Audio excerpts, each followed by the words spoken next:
Hello everyone and welcome back to another episode of my Out of the Park of Baseball 21 series with the Detroit Tigers, but of course now we're the Austin Prospects because of our owner moving us. Now we're here at the conclusion of the 2026 season, which was, kind of a disappointing season. We finished 79 and 83. Someone from our division kind of, finally emerged as the clear best team because we've been the worst division in the American League for pretty much the entire kind of running of the save, and the Indians actually won the most games in the American League, second to the Padres in all of Major League Baseball.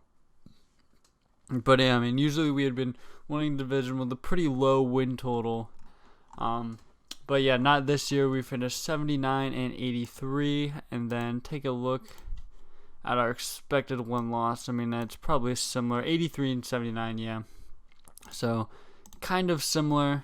But I believe we still probably wouldn't have made the playoffs. Yeah, we still would have been out of that. Yeah, because the Rays are the second wild card, it looks like. Yeah, because the Mariners and Astros are tied for their own division lead. So yeah, we still wouldn't have made it. It would have been closer. We would have been the second team out. But still, yeah, I think we're going to go ahead and look at our stats now and, see how guys on our team performed this year. Now, kind of going over our catching duo first. Anthony Siegler, not good at all with the bat this year, but of course he's a defensive wizard behind the plate, so he's definitely going to be back next season as part of our catching tandem. But of course, just hopefully he can contribute with the bat a little bit more. Corey Collins is our bat first catcher who isn't really good behind the plate. He had a fantastic start to the season, if you remember, in the first episode where I covered the season, but then he cooled off a lot. And then his OPS ended up being below 700, a WRC plus of 83, so not a great year, or 75. Oh no, that's his OPS plus. But yeah, the only thing you really need to know, not a very good season from him. Next guy, another guy who did not have a very good season, Blaze Jordan, actually started all 162 games, hit 33 homers. But do not let those numbers deceive you. He was not good this season. See, this is one of the reasons why those counting stats, those traditional stats really are really empty. Because, he hit 33 home runs and drove in 96 runs. Now, you look at kind of any season, you're like, wow, he must have had a great year. 33 homers, 96 RBIs. That average isn't there, but, still, 283 on base, barely even slugged over 400. He had an absolutely terrible season. He was below replacement level. He had an awful year. Now, Blaze Jordan's kind of an interesting guy because I was kind of more so viewing this as a bridge year because, we have a lot of guys on our team who we just, don't really know, what they are. Like Blaze Jordan, he had that rookie season last year. And, now we brought him back for another year and he still didn't have a good year. So, I was waiting around to see if those guys could, kind of stick in spots where they would play a lot, and Blaze Jordan was one of those guys, and he did not play well. So there's going to be a lot of roster turnover. So definitely look out for this offseason to be very, very eventful. Now here's another guy who we're counting on kind of to get some playing time. See how they play. Drew Bowser, he was much better than he was last season. Absolutely fantastic. Him and Tyler Freeman are really similar players. But both of them are, of course, great to have. They both are under team control for a long time. And I definitely don't expect them to be going anywhere. So just a little preview for next year. I want to see if one of them could possibly play the outfield. Because they could, they might have a spot in the outfield if they could. And they really can't. Bowser would probably be more likely to play out there. But these are two guys who were very good for us to play decent second base, and they both are on-base machines, so can't ask for much more than that from your second base production. Jordan Walker, not much to say here. He missed a little bit of time, but of course, he's by far the best hitter on our team. Hit 45 homers this year in 137 games, slugged almost 600, OPS over 900, OPS plus 131. WAR of about 5. See how his defense is doing at third. Oh yeah, he's still playing plus defense at third. So just a beautiful season from him, of course. He is our star player. And, we definitely, this is another reason why we really want to be aggressive this offseason because, he's not getting any younger. And, we only have 3 more years left of team control from him. So definitely want to make the most out of his prime and don't waste it. So definitely going to, try to make this team a contender while he's under team control still. CJ Abrams is another guy who, he had a good season. BABIP is pretty high, so definitely would expect his numbers to be lower in the future. But still, not a bad lefty bat to have off the bench. He doesn't really have a position, which is weird. So he was DHing for us a lot this year, but still played pretty well as a DH for us this year. So not too mad about that. Wenzel Perez, he is a guy who just kind of hung around here forever somehow. I don't even know.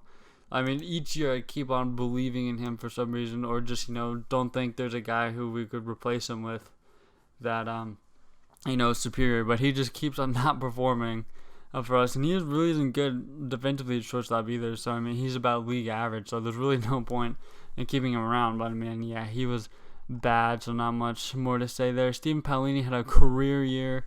OPS over 900 the first time in his career. 4.2 WAR. 365 OBP. He had the best year of his career by far. 44 homers from him. And his ratings have finally progressed. He's almost maxed out. He is just an absolute monster. So definitely going to be loving to be bringing him back. And, hopefully he'll continue this production, although I'm sure he will. Then we have pretty much a bunch of the veteran guys that we signed here that didn't really end up panning out too much. Peterson hit for some solid power. Didn't get many ABs. 11 homers though.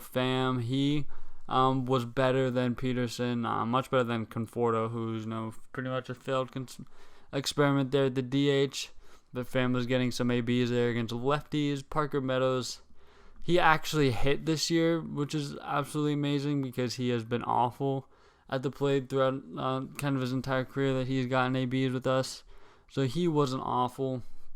So that's good. Cesar Sanchez, he was pretty bad at the plate for us in his limited time. Of course, he is a defensive first guy, absolutely, but definitely want to, definitely need him to do more with the bat this year, next year, So, don't really want to commit to locking him into a spot next year, but we'll of course go over all of that in the off season when that video comes up next.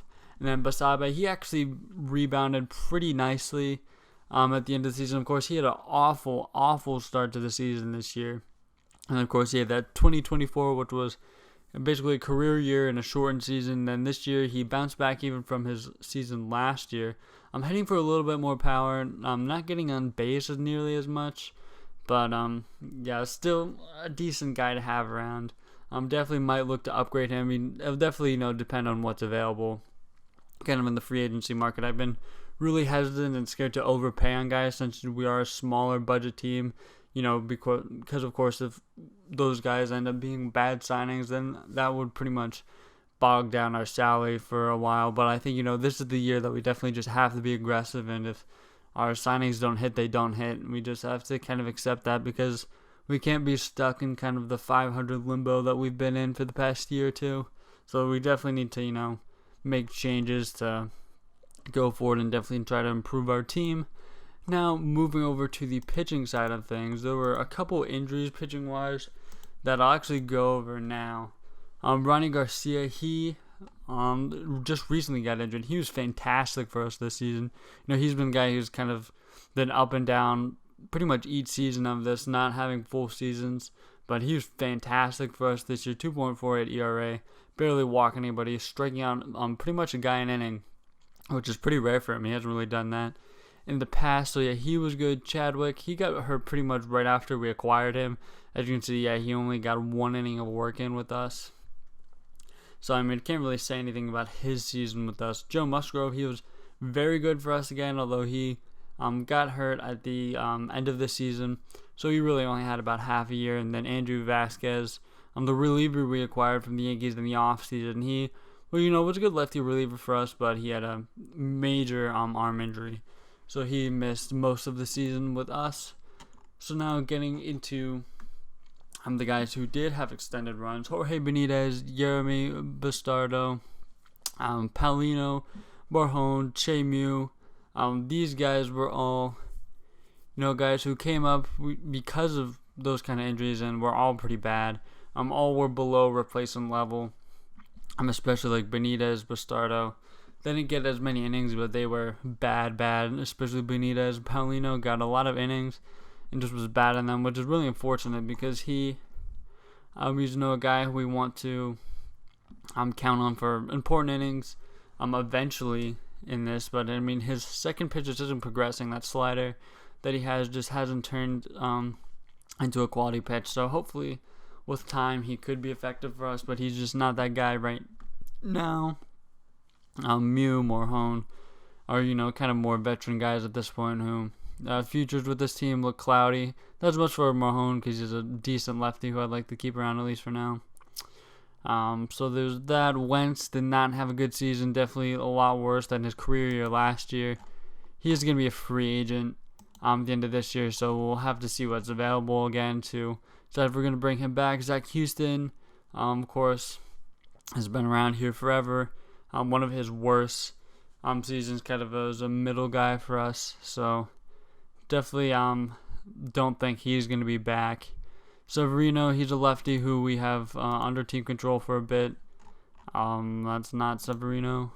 He should be back though. Yeah, he has plenty of team control left, so he'll be back next year. Robson, he was pretty good.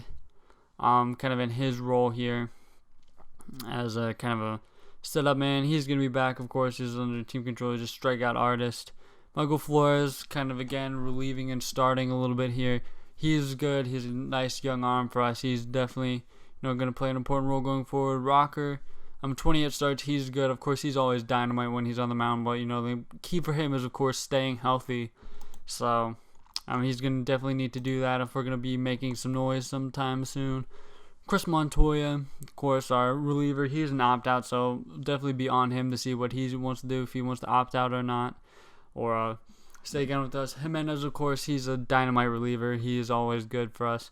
And then Ryan Weathers, he, of course, last year suffered a major injury, and he was a guy who we acquired via trade, I believe, a few years ago, and he has always been kind of guy who has liked his ratings a decent bit, definitely has some plus stuff.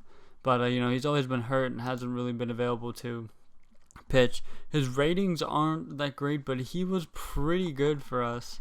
The 34 innings, mostly, actually, all as a starter. So it'd definitely be interesting to see if he'll be back in the rotation next year. Definitely will depend on, who's available and, what injuries we suffer. But he was very good for us so far this year.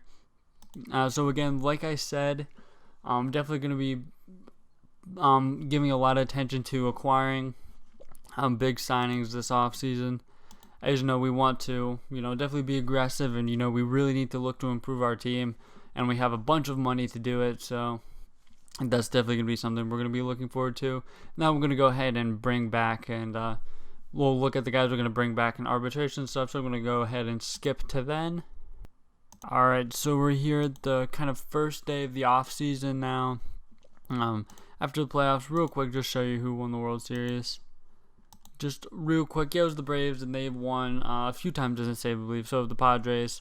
A lot of these teams are the same teams who have been good in this series, so not really many surprises there. Now, we're going to go up to kind of league news, of course, for what we need.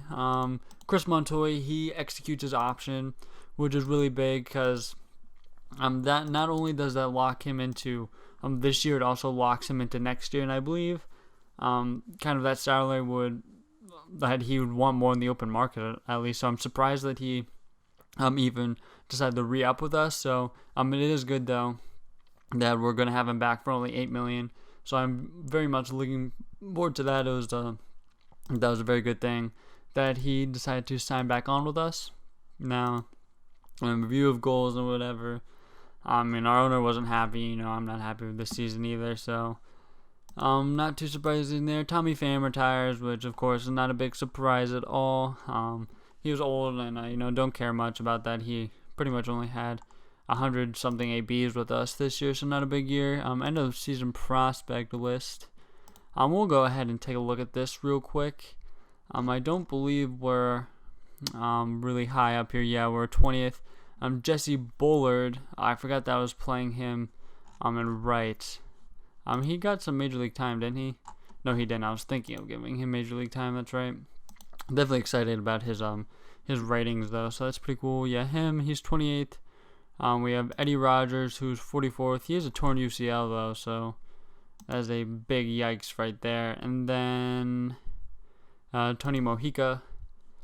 He's scouting discovery, not an international guy. Not great ratings there.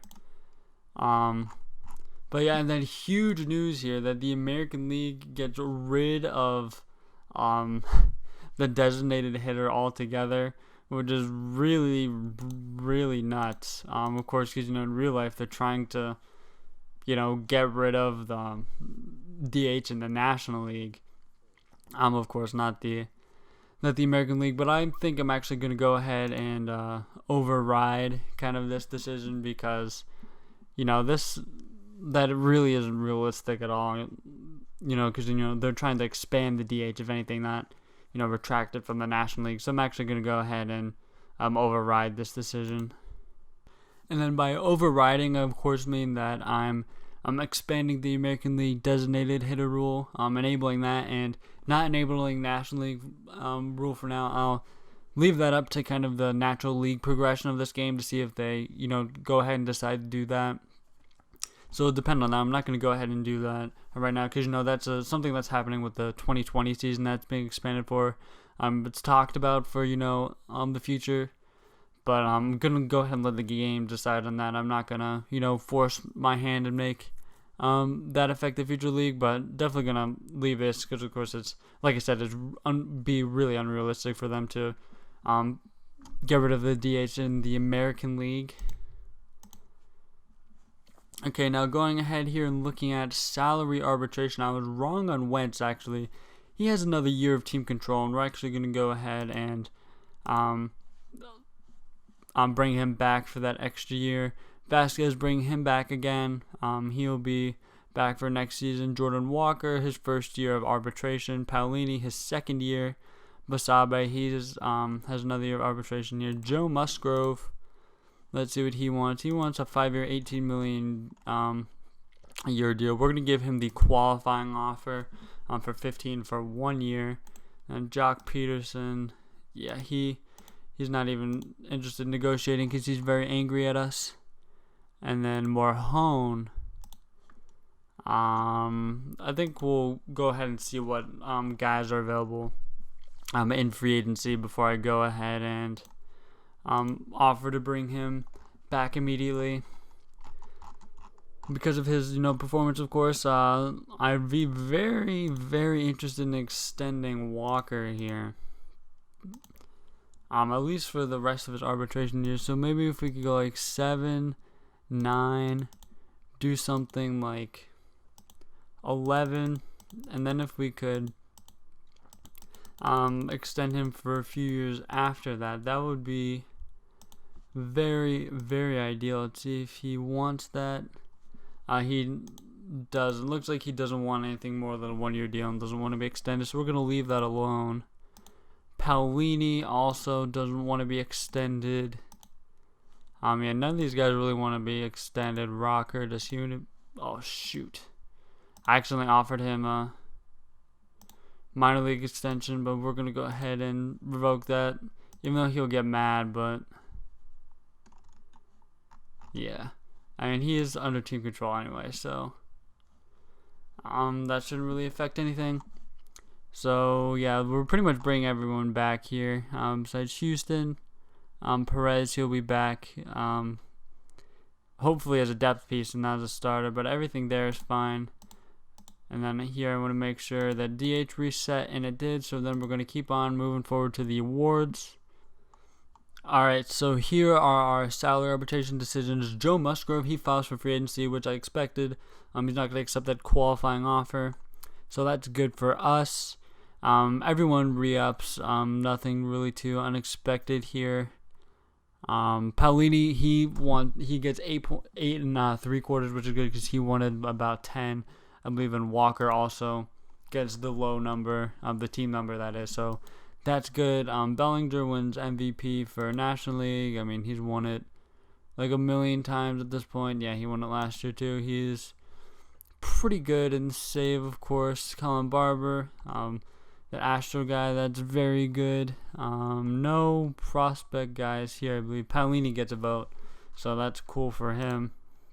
I suppose Mackenzie Gore wins the Cy Young for National League. American League, we don't have anyone in here, of course.